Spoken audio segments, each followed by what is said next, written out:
One evening, an actor asked me to write a play for an all-black audience. But what exactly is a black? First of all, what's his color? So wrote the iconoclastic French playwright and essayist Georges Genet.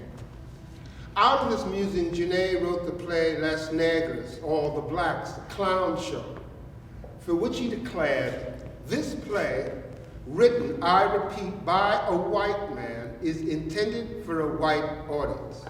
But if, which is unlikely, it is ever performed before a black audience, then a white person should be invited to attend every evening. The organizer of the show should welcome him formally, dress him in ceremonial costume, and lead him to his seat, preferably in the front row of the orchestra. The actors will play for him. A spotlight will be focused on this symbolic white throughout the evening. But what if no white person accepts it? Then let white masks be distributed to the black spectators as they enter the theater. And if the blacks refuse the mask, then let a dummy be used. In the play, The Blacks, half the cast of all black actors wear masks and play members of the court who are white, with the rest of the cast playing the parts of the blacks.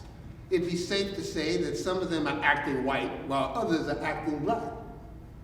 Within the play, there's a performance by the blacks, a reenactment of a crime in which the blacks are the perpetrators. In the court is spectator, victim, judge, and avenger. The court and the blacks see in each other what they expect to see, playing to each other's expectation in a ritual that goes on and on every night without change. It's a play about racism, colonialism, and power, and it's intended for a white audience. The Blacks first opened in the United States on May 4th, 1961, at St. Mark's Theater in New York. In its cast, though unknown at the time, were some of the most accomplished black actors of our time. Roscoe Lee Brown, James Earl Jones, Cynthia Belgrave, Lou Gossett, Cecily Tyson, Godfrey Cambridge, Raymond St. Jacques, Maya Angelou, and Charles Gardone, who would go on to write that marvelous Pulitzer Prize-winning play, No Place to Be Somebody. 2 years earlier, Lorraine Hansberry's A Raisin in the Sun opened on Broadway at the Ethel Barrymore Theater on March 11, 1959. Directed by Lloyd Richards, starring Sidney Poitier, Ruby Dee, Glenn Turman, Diana Sands, and Claudia McNeil. I remember it. I was there. It was my first play, and it had a profound impression on me.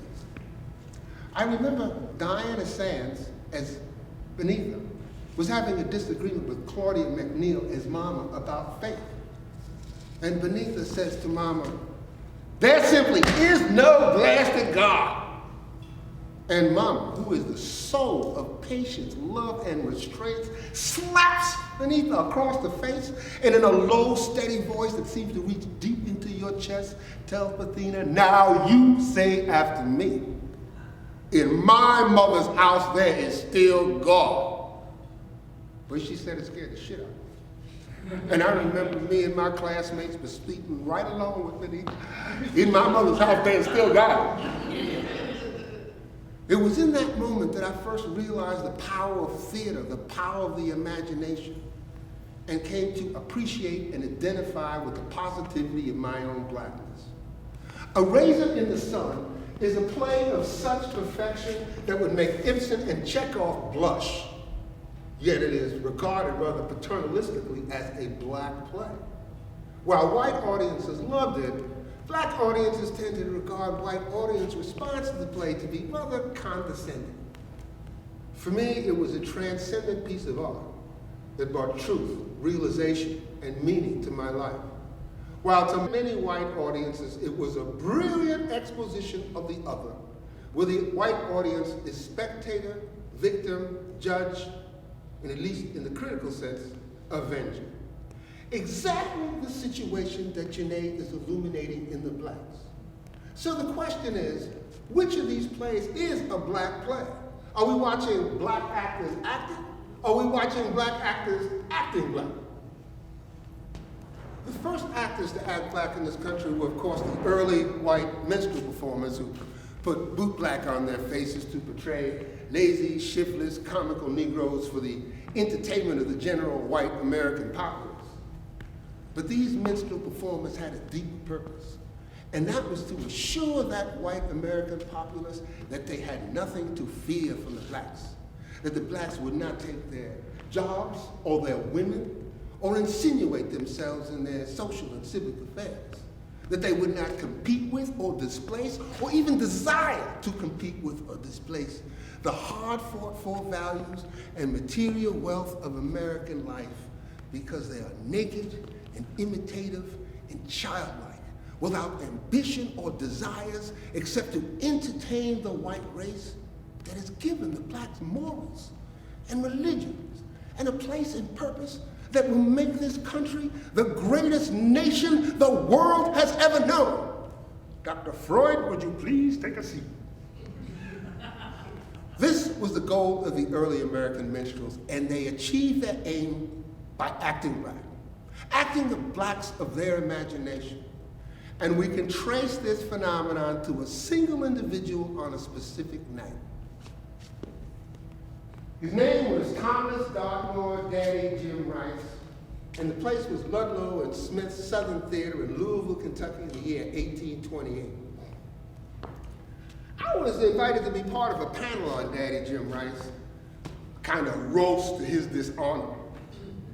And my first realization was that I didn't actually know anything about Daddy Jim Rice. I mean, I knew who he was and what he did, but I didn't really know anything about the man. And the more I thought about it, I realized I don't even want to know who he really was. I don't really care. And if I had it in my power to bring him back for a roasting, the only way I would roast him would be on a spit over open fire. Oh, he would be blackened up all right. Blackened Daddy Jim Rice. Light him up like he was a rack of St. Louis ribs. Slather him up with some Jim Crow barbecue sauce. See how he likes it. You see, I love me some African American history. The history of African Americans in this country is by far among the greatest American stories, bar none. If a great story is the uplifting, triumphant, and redemptive tale of the lowest of the low, reaching the heights of dignity and human worth, then black folks got the story thing going on. But every time I sit down to write, I have to deal with the legacy that redneck peckerwoods like Daddy Jim Rice and his imitators have left us. Why, if black folks could resurrect him and take him to the Hague, he'd be tried for crimes against humanity. A story killer, a murder of human legacy in the first degree. He is the one who is responsible for that thing that happens when you show up and the white folks didn't know you was going to be black. Oh my goodness, he's black. He's angry. Before you know it, he's going to start getting loud, waving his finger, getting in our faces, might even put his hands on his hips, then put out a gun or a razor. And I'm saying, what are you looking at? Don't you make me get loud. Don't make me get in your face. Don't make me hurt you. That's just the way people are. Once we get invested in our expectations, we'll do everything in our power to see that they get realized. And in the case of the legacy of Daddy Jim Rice, we have taken that human failing to the outer reaches of a social phenomenon. I don't think it's the black in blackface minstrelsy that makes it so startling and dehumanizing. After all, it's only color. But the lips, them big white liver-licking lips with their bright white perpetual smile that smacks with a sense of humanness, a hint of pathos, a touch of truth. A smile so contented and complete that the power of its impression creeps to every corner and crevice of American society. And if you're black, you're wearing that face whether you like it or not. So I say, let's light us a fire and roast him. Where's the kerosene? Somebody give me a match. When I try to think about Daddy Jim Rice as much as I can, I try to imagine him from the point of view of a dramatist. And what I mean by that is, I can only think of him as a character with motive, a person actively engaged in getting what he wants. So what did Daddy Jim Rice want, and what was he doing to get it?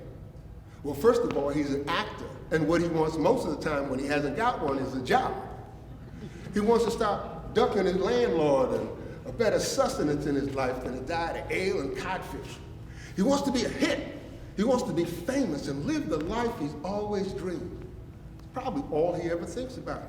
And consequently, that makes him alert to any and all opportunities.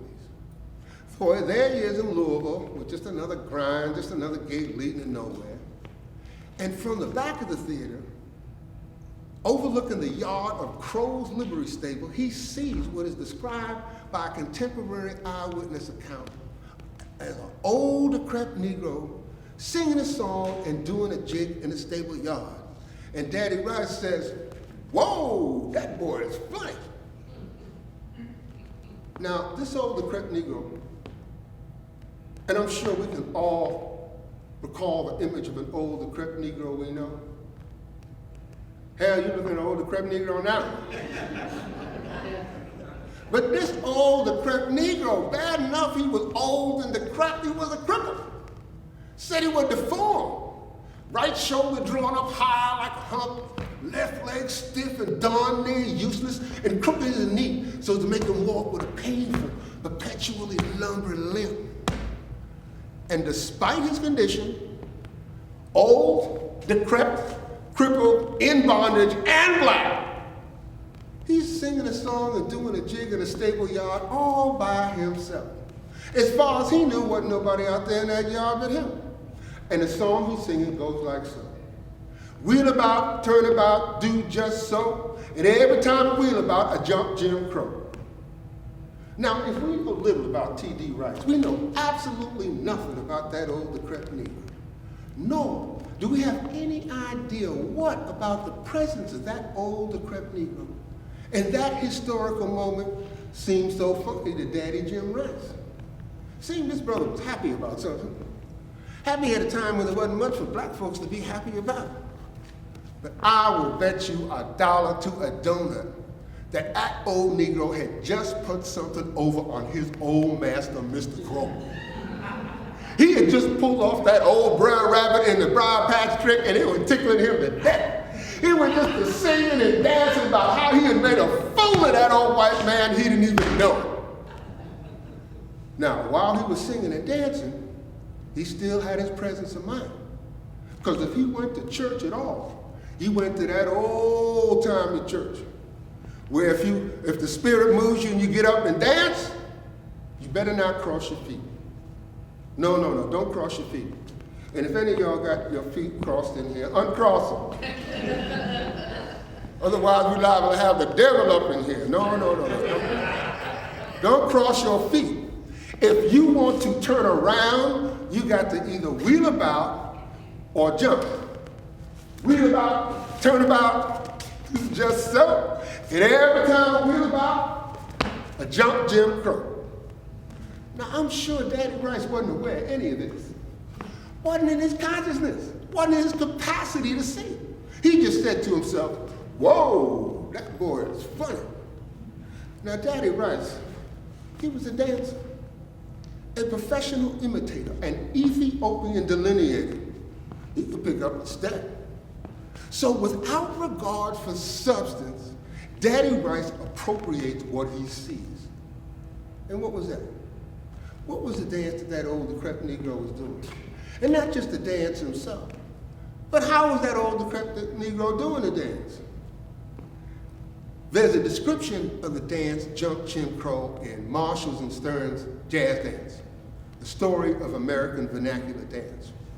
It says that you distribute your weight on the heel of one foot and the toe of the other. And you put your left hand on your hip and your right hand extended into the air, and oh, there must be much of twitching of the arm and the shoulder.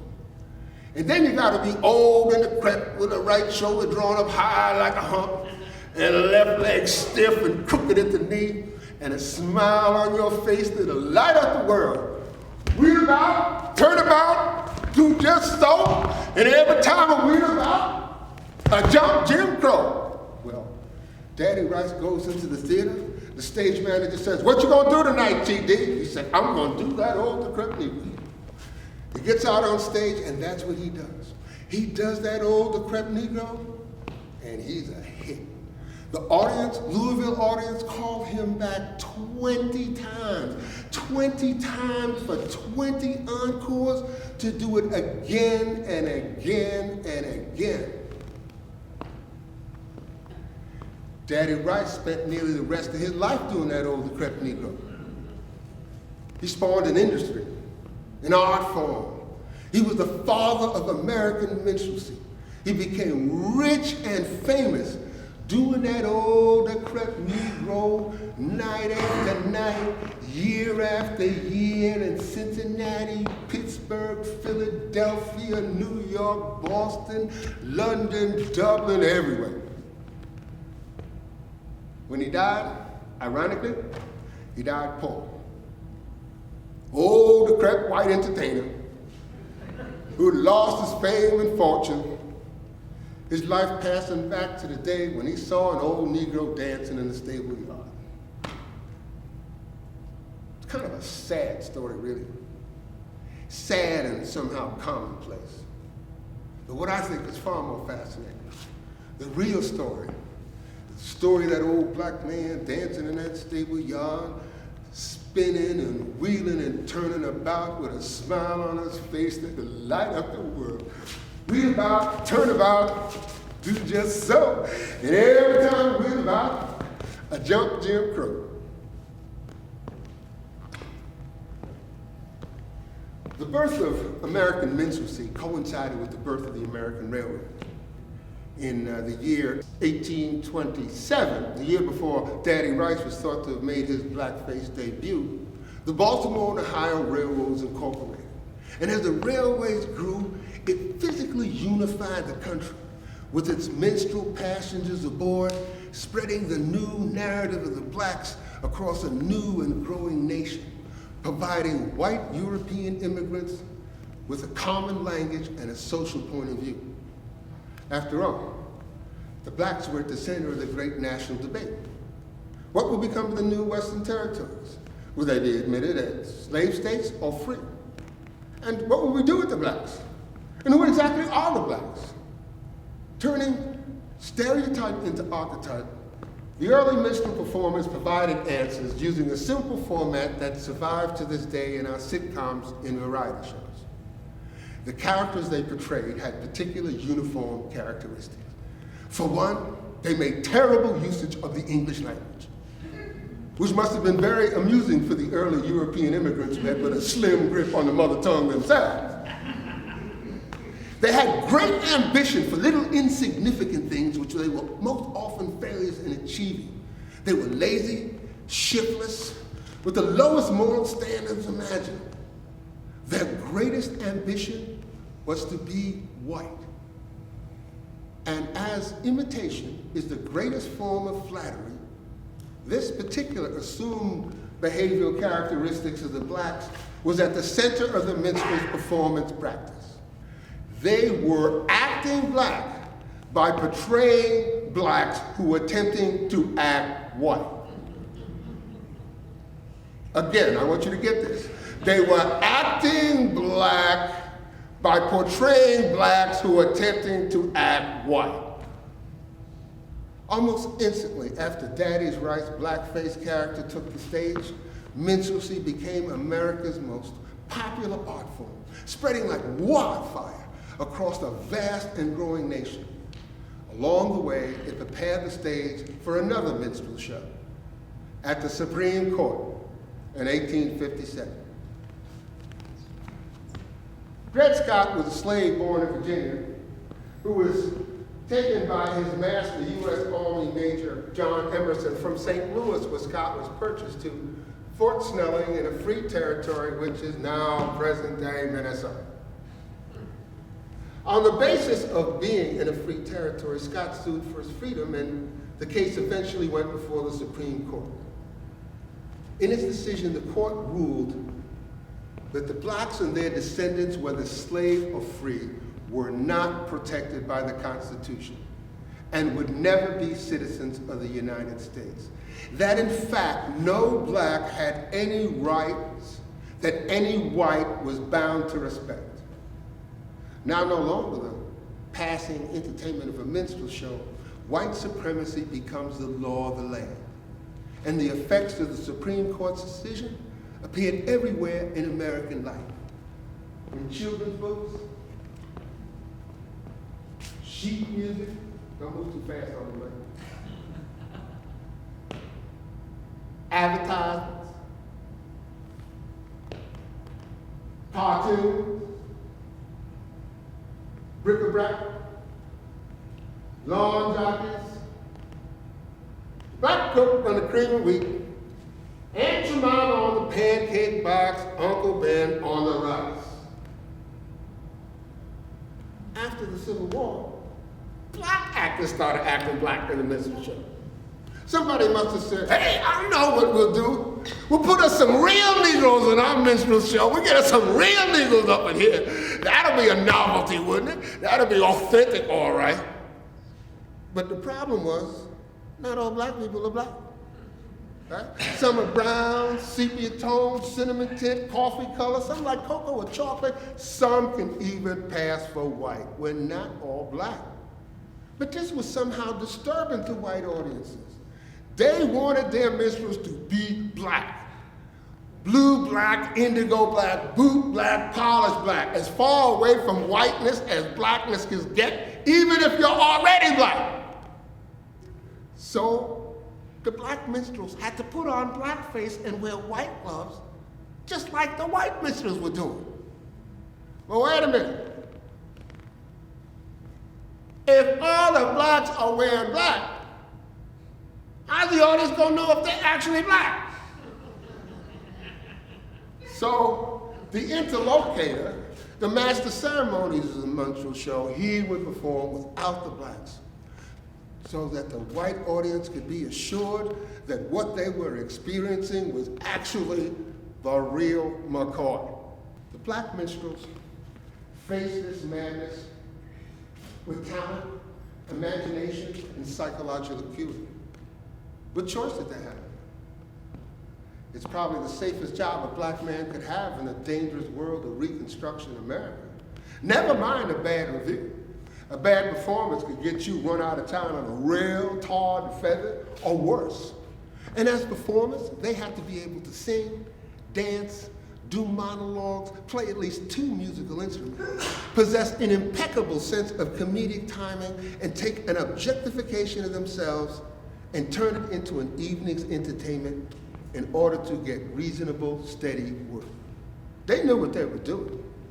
They knew intuitively that although they were the central characters in the narrative of the blacks, the narrative was neither for or about them, but for and about the whites.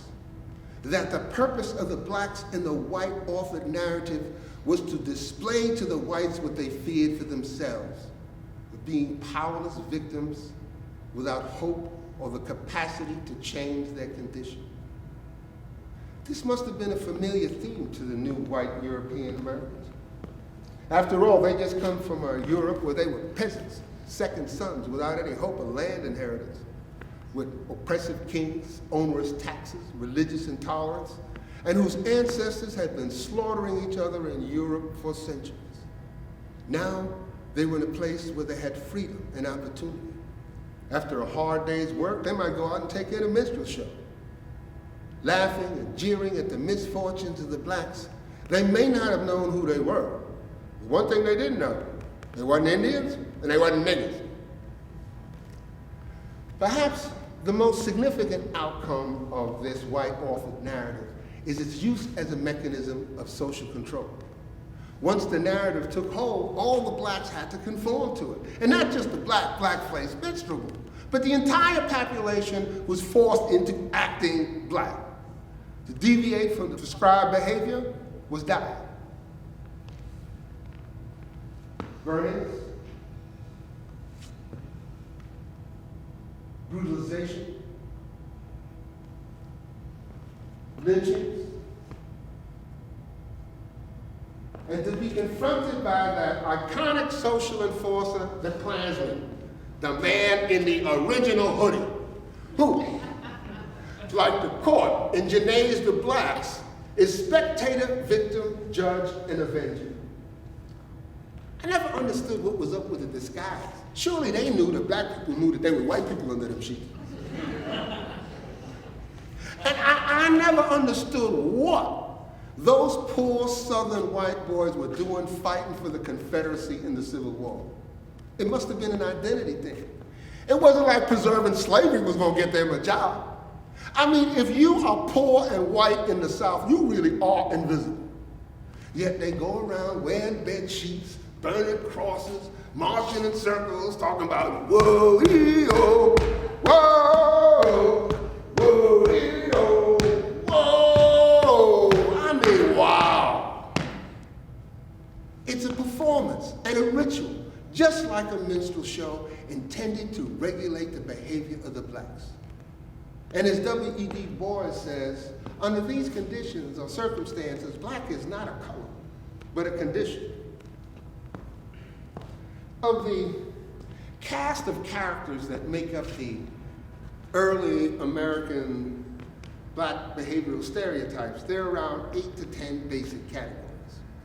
And as we catalog them, we must keep in mind that they are all manifestations of a white imagination. There's Jim Crow, we've seen before, proving yet again that those black folks can sure enough sing and dance. And then we have Mammy on the pancake box, maybe not. And Hattie McDaniel and Gone with the Wind, with her fierce wisdom and earthy independence, she don't take no back talk. Hattie got her a 1940 Academy Award for Best Supporting Actress in Gone with the Wind. White folks gave Hattie an award for acting black. And then there's Uncle Tom, we all know Uncle Tom, along with his brother, Uncle Ben, on the watch right. And then there's Buck. Big black Buck. Large and menacing, always lurking after white women. When he smiles, all you see is his teeth and the whites of his eyes. No pupils, just whites. He's a perfect picture of a monster. Jezebel, she's just a hoe without the sense she was born with. Always grinning and giggling and talking nonsense. Like Butterfly McQueen in Gone with the Wind. I don't know nothing about birthing no babies. This fool doesn't even know that her very womb is the source for the labor that produces the South's agricultural wealth. And when she has her some babies, they will not be children, but pickaninnies, with big bulging eyes, unkempt hair, ruby red lips, and gaping wide mouths into which they stuff huge slices of watermelon. Little pickaninnies like little black Sammo, little black nappy-headed boy who surrenders his colorful new clothes to 4 hungry tigers, who in their vanity fight over the clothes, chasing each other around the tree so fast that they turn into butter, with which Sambo's mammy, Black Mambo, uses to make Sambo some pancakes. And, yeah, take care. And with a steady diet of watermelon and pancake, little black Sambo will grow up to be the most outrageous stereotype of them all. Zip Coon. Oh, Zip Coon, he's a learned scholar. Oh, Zip Coon, he's a learned scholar. Oh, Zip Coon, he's a learned scholar. Possum up a gum tree, Cooney on a stump. Possum up a gum tree, Cooney on a stump. Possum up a gum tree, Cooney on a stump. Possum up a gum tree, Cooney on a stump. Over double trouble, Zip Coon wouldn't jump. Arrogant, braggadocious, ostentatious, dressed to the double nines, and speaking in puns, tongues, and a ceaseless succession of endless consonants. He is the ultimate destroyer of the English language.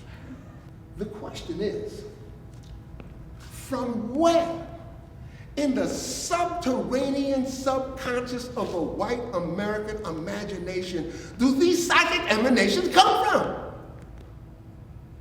Psychology calls this kind of pathology transference, where a person's feelings, fears, insecurities, and desires shift from oneself to another, or in this case, to the other. We can see this transference play itself out throughout the course and history of American popular culture, and it operates in two major ways. First, we have the appropriation of color. Like with Al Joseph in the first talking movie, The Jazz Singer, in 1929. And no, I'm not singing no fucking baby, okay?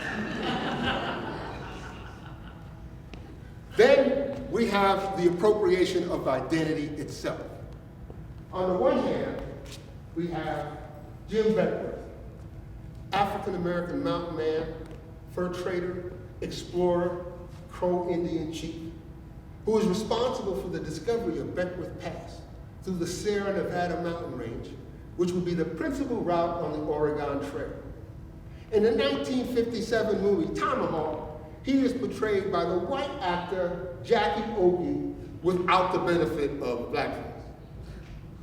And there are other ethnicities that provide source for this strange need for transference. There is Kung Fu with David Carradine as a Buddhist monk. Chuck Connors is Geronimo. Breakfast at Tiffany's, Mickey Rooney is Japanese. Johnny Depp is Tonto. It seems like white people can't enjoy a story unless they're in it. Why is this? I mean, it used to be only black girls had big butts. Now white girls got big butts too.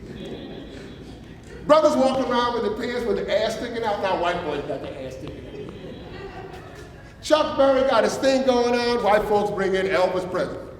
That old devil at the crossroads, blues guitar playing Robert Johnson is 100 years dead and gone, and white folks are remembering Eric Clapton. Why is this? What is this all about, really? I mean, it's like we're being followed, under constant surveillance for every move, every gesture, every turn of phrase that can be appropriately and inoffensive, appropriated and put to good use, like making lots of money. White folks can make a lot of money acting black. Black folks, not so much. What is that? And when it comes to narratives, for the narratives of black folks, there are only three. There's the victim, suffering, crying, bleeding, cut up, mangled, and breathing a heavy, you're not gonna make it kind of way. His faith was unjust, but he bore it nobly. His selfless and ultimate sacrifice was not for himself, but for another. Guess who that is?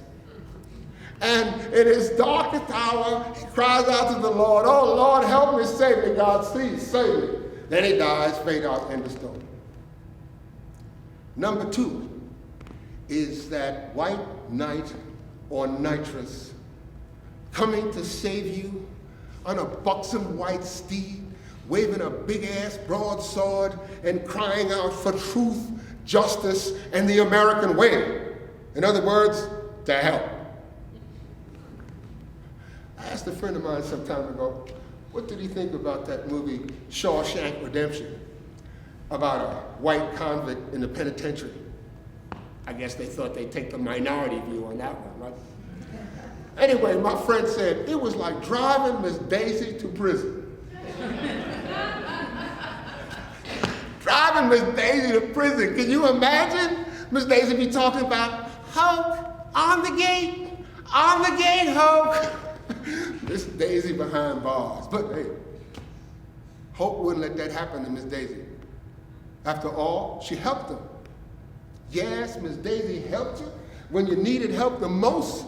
When you was feeling low and not knowing what to do, Miss Daisy helped you. And after she helped you, everything was perfect and happy just the way it was before. Oh, it feels so good. It feels so warm. I believe these are tears welling up in my eyes. Forget about the past. Forget what we did to you and took from you and smile. All you have to do is count Miss Daisy for your blessing, learn to be grateful, and everything will be fine. Some of y'all is here like that, aren't you? Come on. How many of you in here like Miss Daisy? Come on, be honest. Raise your hands. Come on, raise your hands. Miss Daisy is a nice old lady. She don't mean no harm. She's not a racist. Huh. And how many of y'all want to drive Miss Daisy? I thought so. The story with the help is the one that we most often see. If you've never seen a black person in your life, the one thing you will know about black folks are the black characters in the story with the help. Although the story's theme and plot design surround the black characters, the story is really about the help and how the help helps. In it, the black characters are voiceless, without agency, or sufficient consciousness to shape for themselves some arc of change. It may not be structured like a minstrel show, but it sure enough works like one. And this bullshit is supposed to inspire racial dialogue? A white lady says to this sister, "Oh, did you see Driving Miss Daisy? I loved it, didn't you?" Pause. And the sister says quietly to herself, "Driving Miss Daisy, are you freaking kidding me?" But instead she says, "Oh yes, it was very nice." Black people will lie to white folks, Jack. You have to, because white people are dangerous people. You gotta be careful what you say to white people. You don't know what white people will do. You are going to have read your script and know your lines. Was it something I said? I didn't mean anything by it. No, I didn't do anything. This is not a gun. I got my hands up, don't shoot.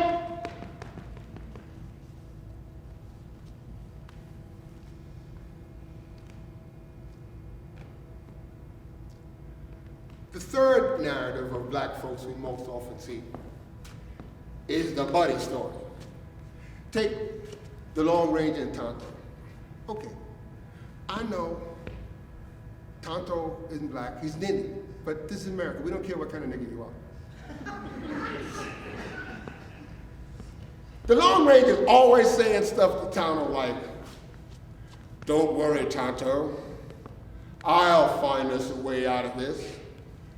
"Oh, Tonto, did I have to save your life today again?" "No, Tonto, I know you're an Indian, but it's this way. Follow me, Tonto." The only purpose for Tonto in the Long Ranger story is to make the Long Ranger look good. There's an old joke about Tonto and the Long Ranger.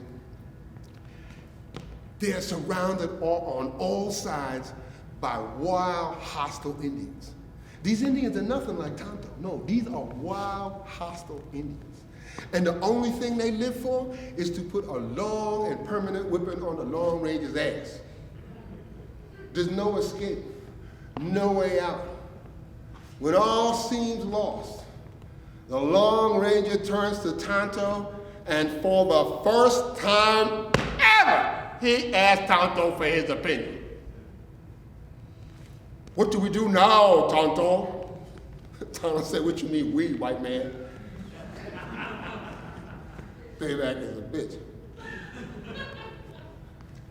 And if you're a black character in a horror film or a sci-fi flick, forget about it. You'll never see the credits.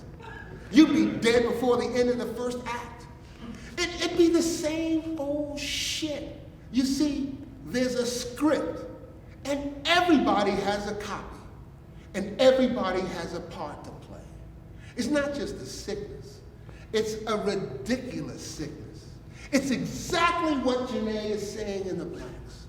It's an endless performance, going round and round, night after night, day in, day out, 24/7 in an endless loop that goes swirling around like the water going down in your toilet bowl. Why is this? Where is this coming from? Is it envy? Is it guilt? Are you afraid of something? Is there something that you want? Why is this? We know it exists. We feel bad about it. We feel guilty. We want to fix it. We want it to stop. But the question for me is, why does this shit exist in the first damn place?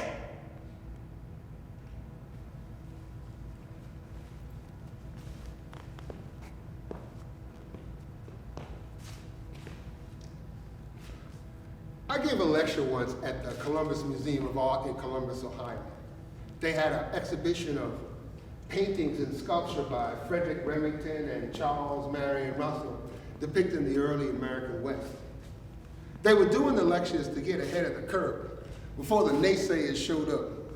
Rashid and his dashiki, Fanny, feminist in her big glasses, and Chief Big Crow in his blanket, talking about, we want diversity now.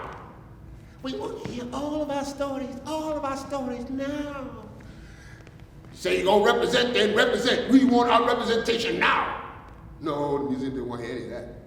So that's why they hired me, Rashida Madashiki, a feminist Fanny with big glasses and Chief Big Crow in his blanket to explain why the exhibition had no representation of African American women and why all the Indians look alike. So I go to the museum the afternoon of my lecture, do the sound check, light check, whatever, in the lecture hall before the lecture begins. Then I go out in the hallway and I'm watching people going in for the lecture. When suddenly I see about 10 young brothers rolling down the hallway, and they are rocking it, kicking it, striding along with every now and then a little sidestep to give the motion a little bling. Gangland brothers from the hood, and they're walking down the hallway of the Columbus Museum of Art. Where the fuck did they think they were going? What were they doing there when the very facade itself is a message that says to them, do not enter? One of the brothers bops up to me and he said, we're looking for Brother Carlyle, brother. I showed him to the lecture hall and I said, he'll be in there in just a minute. I would learn later that these brothers had just taken part in a theatrical boot camp in the neighborhood led by Antar Keith Mason, where they learned through some tough love how to make theater about their lives. They had to learn how to be on time, be nice to your mama, learn your lines, tell your story, tell the truth, and support black artists that come into your community. So I guess on the real side, these brothers was following orders. So we got a room full of white upper middle class retirees and the roll on in brothers. So I'm doing my lecture and we come up to those two images I showed you before. Jim Beckworth and his imitator, Jackie Oakes. And I suggest to them that this was the problem in telling the true story of the American West. Well, suddenly a collective gasp fills the room, as if they were all saying, oh my God, somebody's been lying to us. And the retirees and the roll-on-in brothers all seem to take it personally, each in their own way, of course. And then one of the retirees raises his hand. Now, there was something about that retiree that made me see it would be wise for me to ignore him.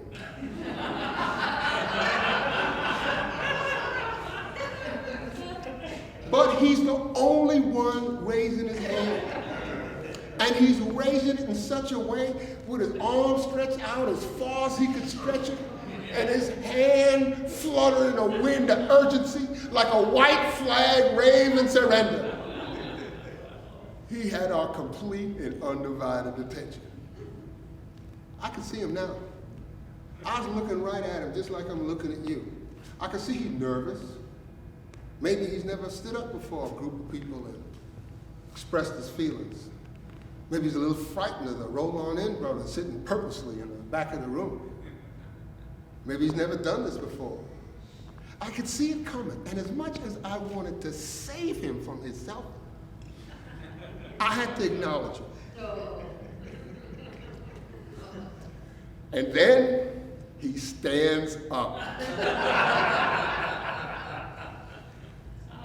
Now, we all know that when the average person speaks, when he's called upon to in a public forum, we may witness any number of things, between a glorious oration of inspiring ideals or a complete and utterly rambling disaster. This is like Napoleon saying, oh, I know what we'll do. We'll attack Waterloo. Or George Custer saying, charge! Or George Bush saying just about anything. These are just not good ideas. And having that retiree speak was not a good idea. But, you know, in spite of himself, in spite of myself, he asked this question. Where did you get your facts from? Now, it's a perfectly reasonable, rational question. And indeed, it was a question that was simply looking for an answer. But by the time it came out of his mouth, it sounded like, where did you get your facts from? Well, what did he say that for?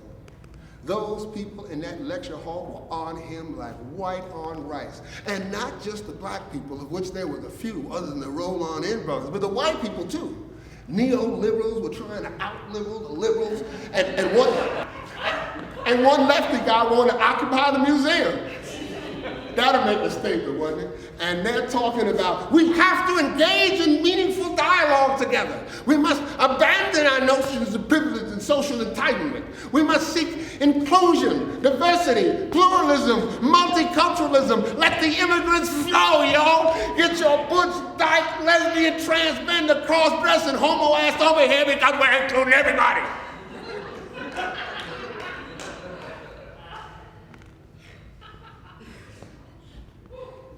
And the other group, they're like, are you calling me a racist?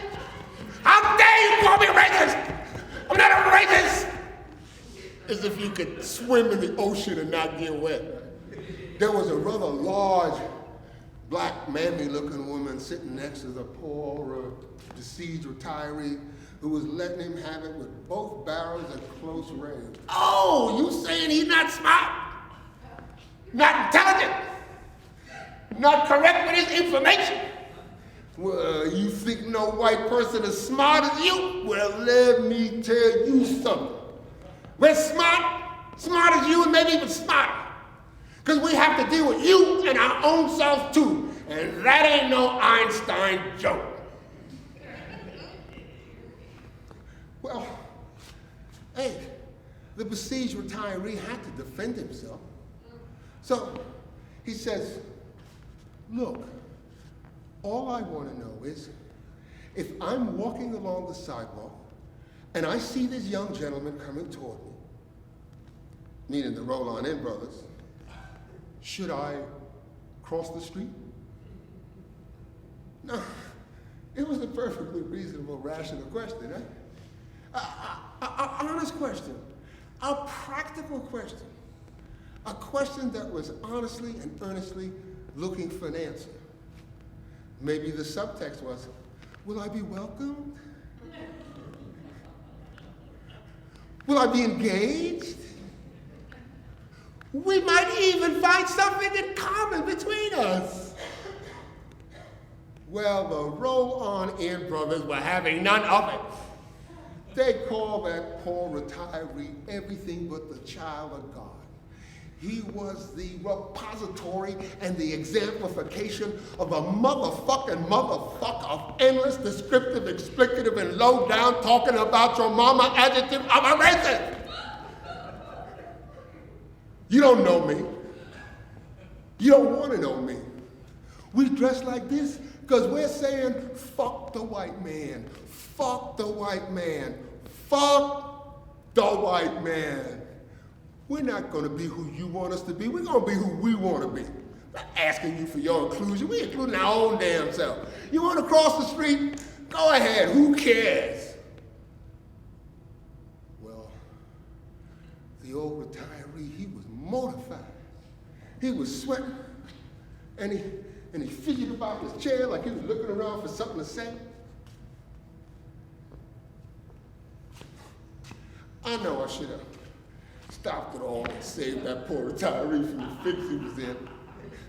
I should have said something like, next question. But I couldn't do it.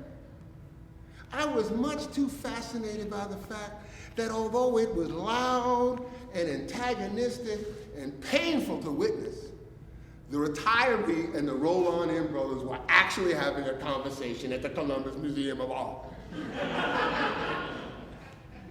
There should be an app for that. Finally, the retiree picks out the one guy among the roll-on-in brothers who isn't yelling and pointing fingers at him. He seems quiet. He seems reasonable. So the retiree, besieged and believed as he was, he masters himself and he stands up again.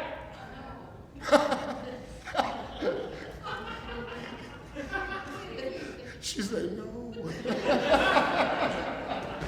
Get up, sit down. He turns and faces the back of the room, where the roll-on-in brothers are sitting all in a row, looking all intimidating and shit. He motions to the quiet one and he says, what do you think? And this brother says, who, me? No, I'm not with these guys. I'm a graduate student in engineering at Ohio State University. I dress like this because this is what I like. One of the roll-on-in brothers taps another and he says, I told you that dude was no brother. He's only acting black.